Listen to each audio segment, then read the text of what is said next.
Butong, kain tayo. Gawa tayo ng kutsara.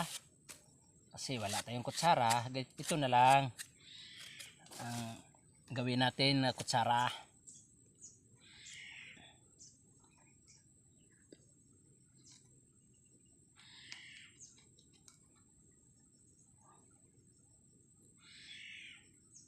Okay. Oh, sarap. No?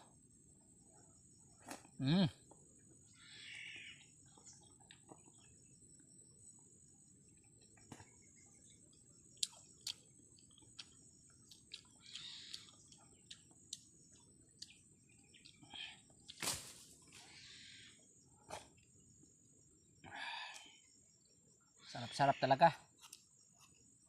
Ganyan talaga ang buhay sa bundok, mga kapuso. Kahit anong kakainin, basta malagay lang ang tiyan. Na mano lang ang yung gutom. Masulbad lang. Kain ng kahit ano. Mm.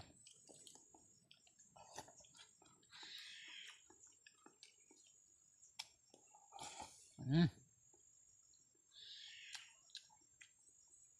Okay. Salamat mga kapuso at salamat sa nagsubaybay sa akong mga vlog, mga kapuso.